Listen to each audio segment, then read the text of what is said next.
Northwest region has been justice will ever be served.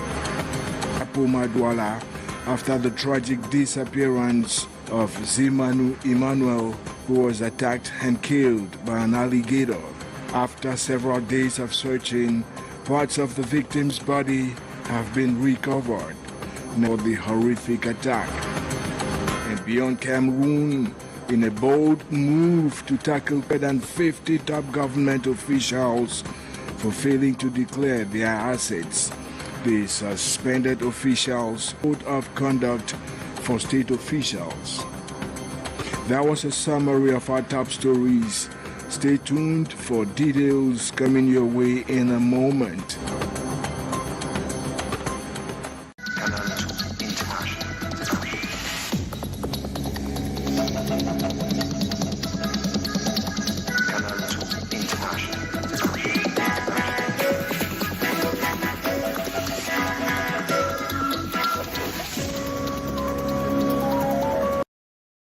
We sincerely appreciate you joining us once again. All our apologies for the late start of this installment.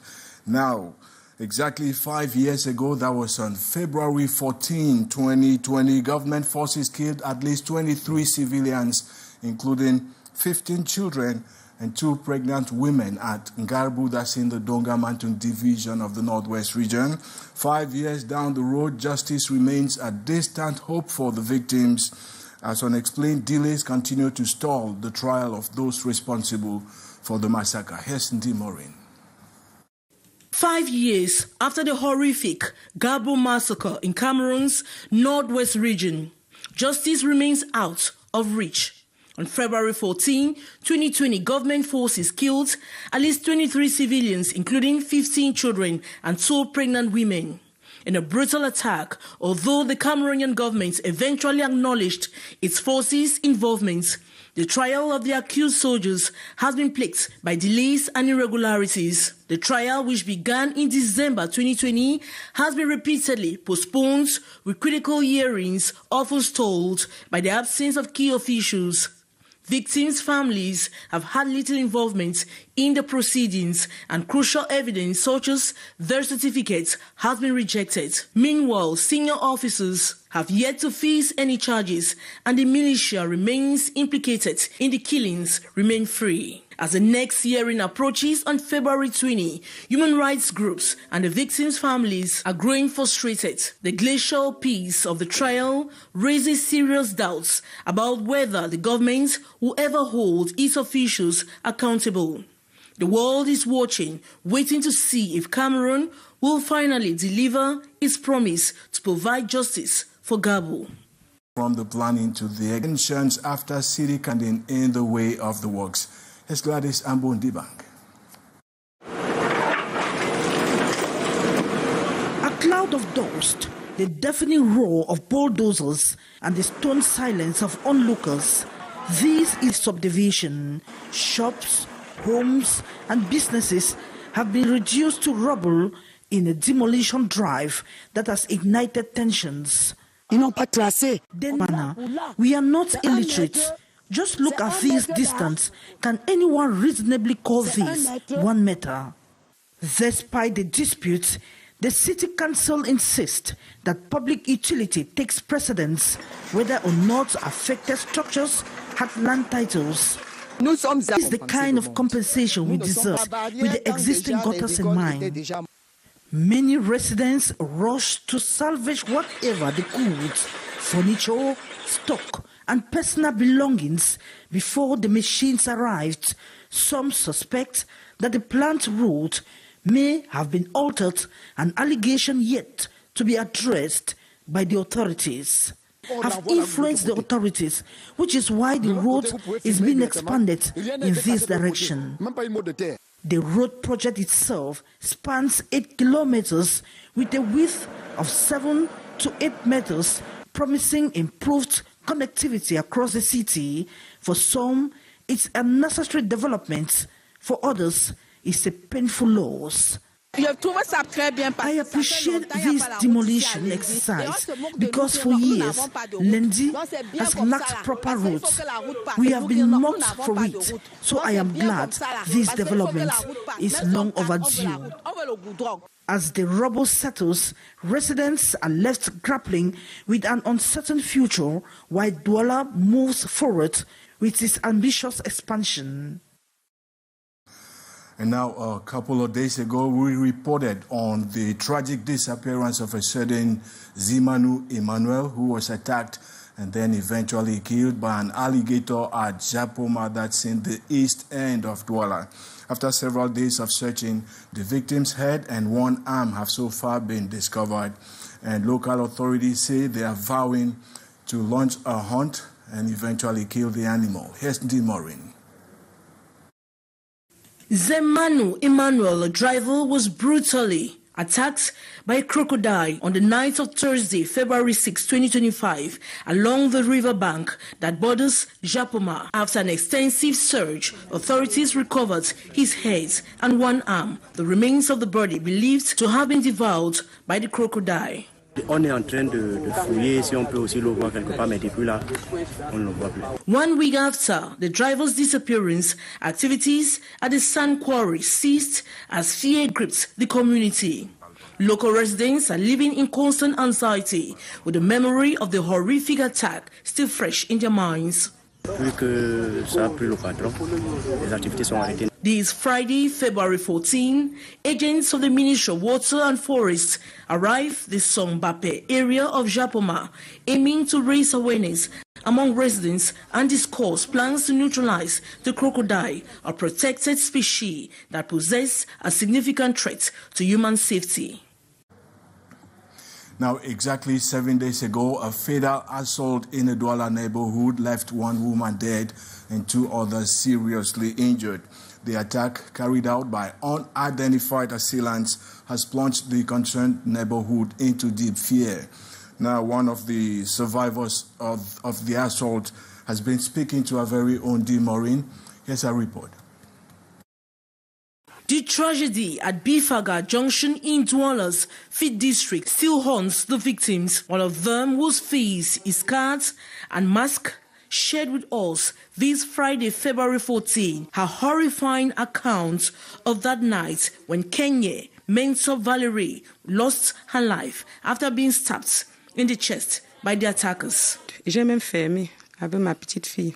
I closed my shop on that fateful day, and I saw my neighbor in another neighbor's shop, and she asked me if I was leaving already, and I said yes. But again, she raised worries of the blackout since there was no electricity. But I told her we could not sleep at the junction. We need to move in the neighborhood. Others were moving inside as well. And not up to 5 minutes, 3 persons on board a bike trapped us on the spot. They stabbed me severally on my body, hitting me hard until I fell, and they took my back away. Répétition, on me piquait en désordre. The woman who chose to remain anonymous and her young daughter say they endured hell that night. She mentioned that this wasn't her first encounter with violence and robbery attacks. C'est la deuxième fois. It's the second time.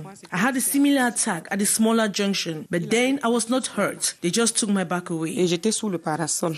The once peaceful neighborhood, now marked by the bloodshed of Kenya Mentor Valerie, whose body was removed from the morgue on Thursday, February 13. In the neighborhood, inhabitants are gripped with fear. Ça nous a choqués en fait, et ça a poussé.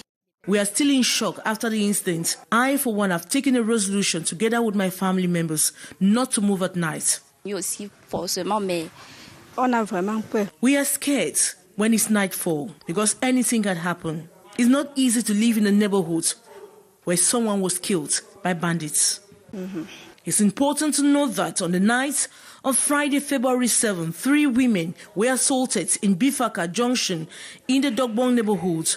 1 woman was killed, 2 others were injured, and the sum of 7 million francs CFA was stolen during the attack. And now, almost on a daily basis, cases of sexual abuse and the harassment of especially minors are reported across Cameroon. In response to the alarming trend, a new association has vowed to tackle the issue. It says it will spend all it takes to defend and protect, especially young people across Cameroon. Here's Beatrice Ngarbuh reporting from Yaoundé. The National Institute of Statistics figures speaks for themselves. 55% of Cameroonian women admit having suffered one form of violence or the other since the age of 15. Having herself experienced sexual harassment after being drugged in school at the age of 13, and the difficulty to break the bad news to her parents, though after a while, thanks to support, she came out of the trauma and pursued her dream, today an engineer. The president of La Potois, or better still in English, Here For You Foundation, wishes to help minor victims who might lose it. J'ai décidé de mettre en place cette association-là premièrement pour mettre I decided to put in place this association to help minor victims of abuse and harassment, thus curing their trauma, particularly to subsidize sessions of those without financial means for such treatments. avoir accès à ce type de soins. Launching the foundation's activities today, February 14, during a briefing with the press in Yaoundé, they reiterate the objective is to provide medical support and psychological care to victims. We have put in place a fund to sponsor sessions of minor victims, particularly developing a telemedicine application. In addition, the foundation aims to offer legal follow-up for their cases. The judicial pool of the association intends to carry on advocacy, demanding evolution of Cameroonian law. We wish all the diversified sexual abuse be defined in the penal code and be punished. The extortion, which is not defined in our law. Beyond supporting victims, it is also about relieving families who are not always capable of covering significant medical and judicial expenses.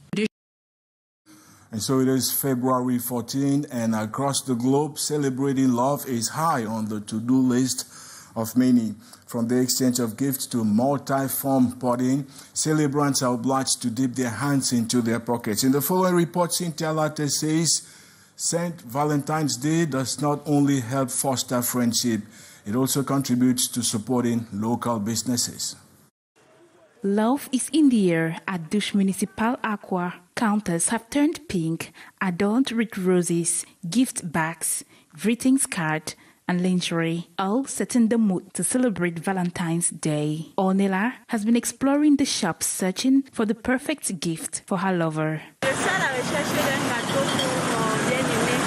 Fortune, on her part, plans to surprise her best friend with a beautifully wrapped photo frame. Students are not left out. They too are preparing to celebrate Valentine's Day. In the shopping spirit, cosmetics and clothing are among the options, with everyone choosing according to their preferences and perceptions of the day. Somebody invite me, I'll go. Now, person can give me a gift, I'll take it. En face de nous, il y a toujours une panoplie de filles en train d'acheter ci, d'acheter cela. Si vous descendez plus bas, il y a aussi des boutiques de vêtements hommes. C'est toujours rempli. Across the town, several bars and restaurants have already decorated their interiors to welcome lovers this February 14. Meanwhile, vendors are striving, many of whom have shifted to selling Valentine's Day items this season, reaping the reward of the festive occasion. Beaucoup de personnes sollicitent la lingerie homme, les sous-vêtements hommes et femmes. Surtout plus de femmes, ils achètent beaucoup pour leurs hommes, d'autres pour compléter leurs cadeaux et certains pour uniquement donner comme cadeau. Celebrated every 14th February, Valentine's Day emphasizes love, friendship, and admiration. Beyond Cameroon and over to Liberia now, where President Joseph Boakai has suspended more than 450 top government officials for failing to declare their assets. The suspended officials will go without pay for 1 month or until they comply with the law. Boakai, who vowed to fight corruption when he took office last year, has emphasized that failure to submit asset declarations undermines efforts to promote transparency and accountability. The Liberia Anti-Corruption Commission has published the full list of the 457 affected officials, and some have started to comply, but reactions are mixed, with critics arguing the 1 month suspension is a weak response. Now kindly accept the most of fervent greetings from the entire production crew. Thanks for having kept us company all this while. Don't you go away because the debrief is coming up just after me, and that will be in sports. More news lined up for you at 1950 with Michael Chipkyo. Stay safe and have a great weekend. Bye.